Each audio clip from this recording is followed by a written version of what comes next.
Okay bye bye.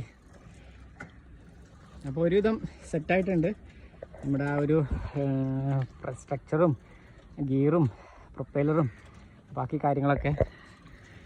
പണ്ട് നമുക്ക് reverse gear ഉണ്ടായിരുന്നില്ല, അപ്പോൾ റിവേഴ്സ് ഗിയറുണ്ട്. എവിടെയെങ്കിലും പെട്ടെന്ന് പോയി ഇടിക്കുകയാണെന്നുണ്ടെങ്കിൽ വെച്ച് തിരിക്കാൻ വേണ്ടിയിട്ടാണ് റിവേഴ്സ് ഗിയർ സെറ്റ് ചെയ്തിട്ടുള്ളത്. അങ്ങോട്ട് തിരിച്ചാൽ അങ്ങ് ഫ്രണ്ടിലോട്ടോ. എങ്ങനെയുണ്ട്? സ്മൂത്താണോ?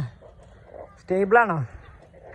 അപ്പോൾ ഇനി ഇതിൻ്റെ ബാക്കി കുറേ സാധനങ്ങൾ ഫിറ്റ് ചെയ്യാനുണ്ട്. പെട്ടെന്ന് ഞാൻ ഇത്രയും ഭാഗങ്ങൾ വെള്ളത്തിലിറക്കുമ്പോഴുള്ളൊരു ഇത് അറിയാൻ വേണ്ടിയിട്ടാണ്.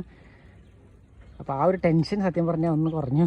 ഇത് വെള്ളത്തിലിറക്കുമ്പോൾ എത്രത്തോളം സ്റ്റേബിളാണ്, അല്ലെങ്കിൽ ഇതിൻ്റെ ഒരു വെയിറ്റൊക്കെ കൂടി വരുമ്പോഴുള്ള പ്രശ്നങ്ങൾ, ഗിയർ, ഷാഫ്റ്റ്, പ്രൊപ്പൈലർ, അപ്പോൾ റഡർ എല്ലാം സെറ്റ് ചെയ്തിട്ടുണ്ട്. എല്ലാം നല്ല പക്കായിട്ട് വർക്ക് ചെയ്യുന്നുണ്ട്.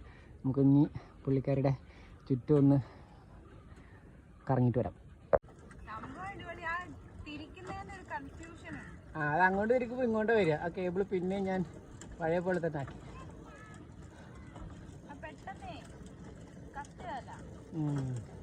Tata bye bye. അപ്പോൾ ട്രിപ്പ് കഴിഞ്ഞിട്ട് കാണാം.